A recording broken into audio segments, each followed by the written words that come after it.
Assalamualaikum warahmatullahi wabarakatuh. Perkenalkan, nama saya Guaneni Nugraha, NIM 19233005. Baiklah, kali ini saya akan melakukan ujian akhir semester perencanaan pajak. Baiklah, soal yang pertama. Pada masa pandemi COVID-19, banyak usaha yang mengalami kemunduran atau berada dalam kondisi yang kurang bagus. Coba saudara lakukan analisis sebagai mana upaya tax planning dari usaha-usaha pada berbagai bidang untuk bisa tetap memperoleh keuntungan di masa pandemi COVID-19. Dampak pandemi corona di sektor properti. Pandemi virus corona yang terjadi di tanah air telah menyebabkan pukulan di berbagai sektor industri, tak terkecuali sektor properti. Sebelumnya adanya pandemi corona, kinerja sektor properti sebenarnya sudah mulai menunjukkan tren yang positif setelah beberapa tahun belakangan ini cenderung stagnan. Namun pandemi virus corona menyebabkan kinerja sektor properti kembali meredup. Untuk mengantisipasi dampak yang lebih dalam sektor properti, pemerintah telah memberikan stimulus. Meskipun demikian, pengembangan properti menilai sejumlah stimulus itu saja tidak cukup karena dampak pandemi COVID-19 terhadap sektor properti cukup besar. Berikut adalah contoh informasi yang dirangkum bisnis mengenai dampak dari virus corona terhadap sektor properti tanah air. Contoh sebagai berikut: penutupan pusat perbelanjaan, target investasi terkoreksi. Untuk mengurangi kasus ini, kami berharap pemerintah dapat menerapkan kebijakan yang ekstraordinari, khususnya sektor properti. Beberapa relaksi yang diperlukan untuk sektor perbankan, tenaga kerja, pajak, retribusi, perizinan, dan energi.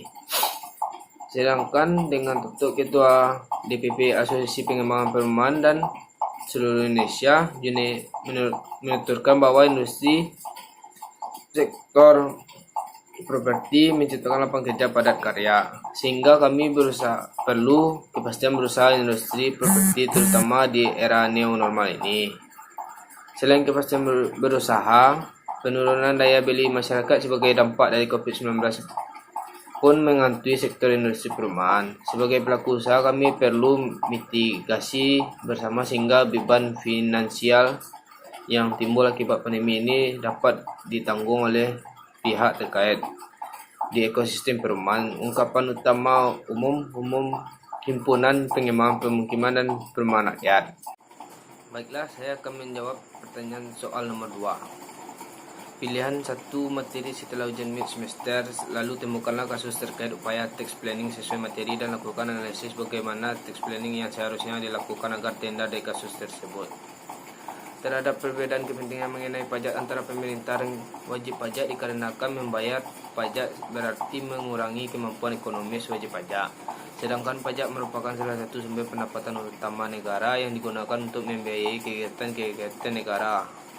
Perusahaan sebagai wajib pajak harus mematuhi dan melaksanakan kewajiban perpajakannya sesuai dengan peraturan yang berlaku. Berdasarkan penelitian terdahulu yang dilakukan oleh Novianto 2012 menyatakan bahwa semakin besar labanya yang diperoleh, maka jumlah pajak yang harus dibayar akan semakin besar pula. Hal ini menyebabkan perusahaan melakukan berbagai upaya agar dapat menghemat pengeluaran dari sebagai beban pajaknya. Salah satu cara yang dapat ditempuh sebagai upaya penghematan pajak adalah dengan melaksanakan manajemen pajak yang baik. Manajemen pajak adalah suatu cara yang dapat dilakukan tanpa harus melanggar hukum sebagai upaya pemenuhan kewajiban perpajakan, namun yang dibayarkan dapat lebih rendah. Upaya tersebut juga sebagai perencanaan pajak, yaitu upaya pemenuhan kewajiban perpajakan. Baiklah, itulah hasil presentasi saya.